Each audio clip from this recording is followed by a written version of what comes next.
Going on, everybody?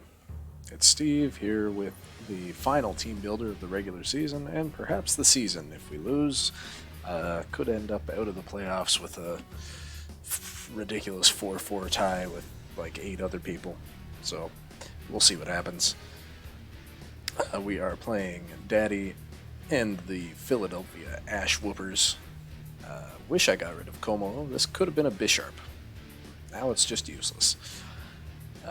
He's got Whimsicott, Blacephalon, Salamence, Stakataka, Sylveon, Tapu Bulu, Drampa, Riolu, Turtonator, Wartortle, and Jigglypuff.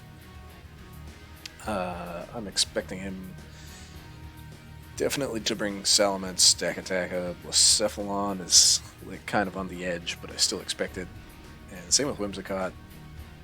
And I think he brings Bulu, because otherwise his team's pretty Dreadnought weak. Or you just bring Grass Attack Whimsicott, I guess.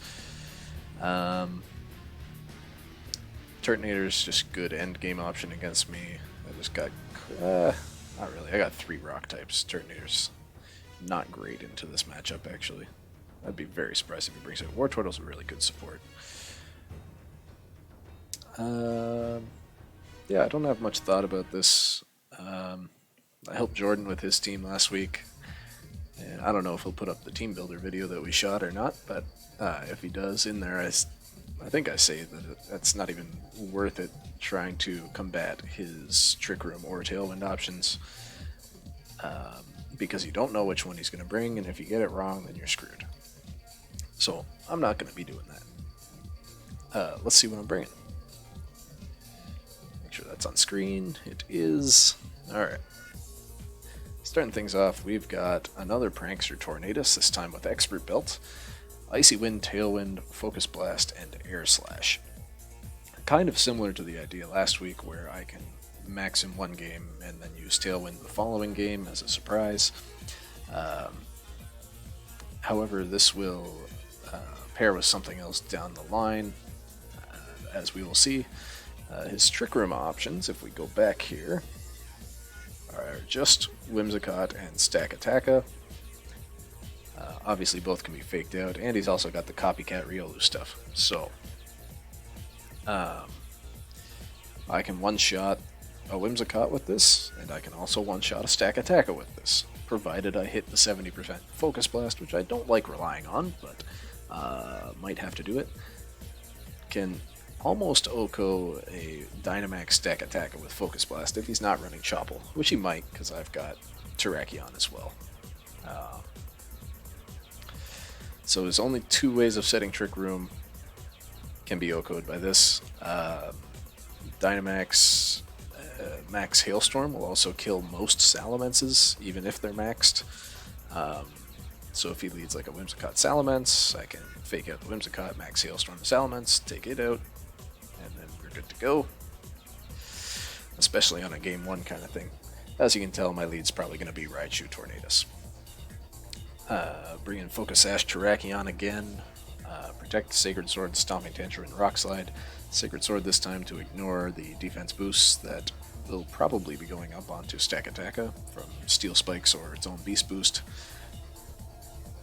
Stomping Tantrum hits the Blacephalon, which I definitely need on this guy. And Rock Slide, he actually has very few resists, just the Stack and the Riolu, who I really don't care about. Just max speed, max attack. I need the max speed to outspeed Blacephalon. Starlord with a Shookaberry, not Starlord. I've called him Starlord every other time. Nihiligo, Yondu. This is originally started as my main max threat, but as I continued building the team, I figured Tornadus might end up being the max. But this could be like in the back cleanup max. Because we go back to his team again, he's got a debilitating poison weakness, with the exception of Stakataka. And this guy, that is the Blacephalon. Blacephalon obviously going down to a max Rockfall. The Shookaberry allows me to live, and the EV spread allowed me to live a max Quake from Adamant Life Orb Salamence, 70% of the time if he's max attack and life orb. And if he is, I'm going first, and I'll almost take him out with max rockfall as well. And this is so weird. The speed 168 allows me to outspeed Salamence. I can't outspeed Blacephalon, but it also doesn't matter because my special defense is ridiculous. But I wanted more defense than this, so I could always live. The Max Quake, but then I would be getting a speed boost instead of a special attack boost from a kill. So that's why those stats are like that. Not a fan, but it's what I have to do. That's if I don't get Tailwind up. Obviously, I could decrease this and increase my defense, but then I would be outsped by Salamence. So that would not be good. Air Balloon Raichu, Focus Ashes on the Terrakion. I expect him to bring a bunch of ground moves because I do have a lot of ground weaknesses. Fake Out, as we talked about. Fake Out the Whimsicott or the Stack or the Riolu. Thunderbolt just for damage, and Focus Blast. Less special attack and no expert belt than Tornadus, but still a 2-hit KO on Dynamax Stack Attack. Obviously, there's only a 50% chance of hitting both, but whatever. Electric, he's got fairly good resists. In fact, this thing cannot touch Tapu Bulu or Whimsicott. But I got decent coverage against them with my Nihilego and my Tornadus. And again, just max speed, max special attack. Now, if he leads the Riolu Stack Attacker, obviously it's always Fake Out onto Riolu. He would probably expect that, so maybe like Quick Guard or something, expecting a taunt also from Tornadus. But in that case, I would just Fake Out and Focus Blast the stack. Maybe Tornadus goes down from Max Rockfall, doesn't really matter. If he kills either one of them, I get a Focus Blast off the next turn, and I can just use some other priority moves, of which I have some, to ensure he doesn't get the Copycat off. For example, if you go down, or if my Tornadus goes down, I just use Fake Out again. That will stop Copycat from copying Trick Room. If Raichu goes down, I use Tailwind. He will copy Tailwind instead of Trick Room. And then I would have Terrakion in the back for close combat, or like a Grass Knot or Earthquake. It's like I could max Quake him in that point. Yeah, that's the counter to that strategy. Otherwise, it's just Fake Out and max.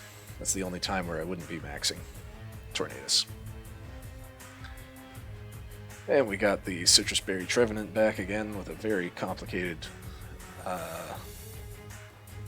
EV spread. This is the attack needed to OHKO Blacephalon with Sucker Punch. And Sucker Punch, that's the main reason Sucker Punch is here.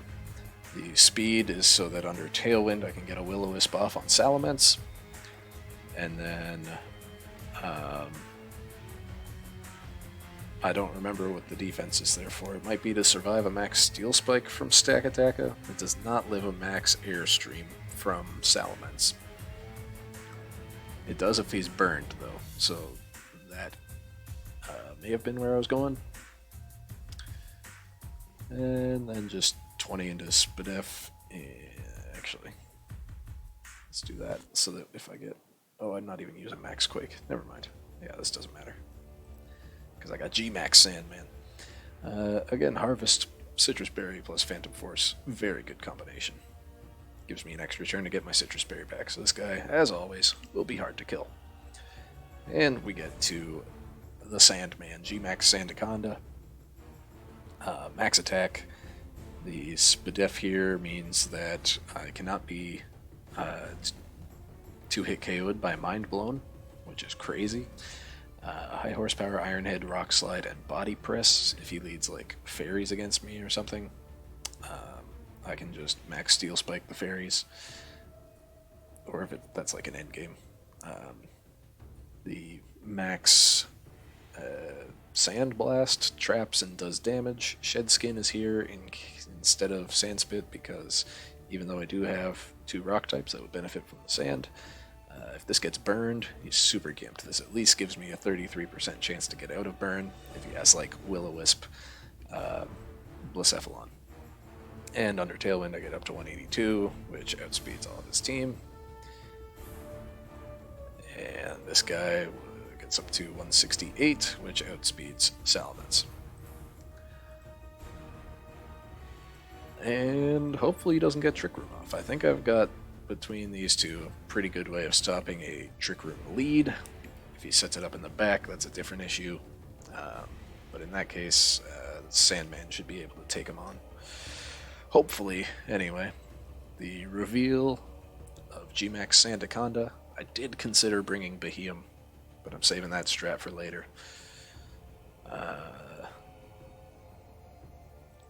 Do or potentially die, we'll see. It'll get really complicated. I do have a fairly good plus-minus, so as long as I don't get like 8-0'd or something here, my differential right now is +7. So I might just sneak in on a tiebreaker there. Even if I lose, I'll still have a positive KDA unless I get 8 or 7-0'd. So I got that going for me at least. So thanks for watching, and good luck to Daddy. We might be playing on card also, by the way. Peace.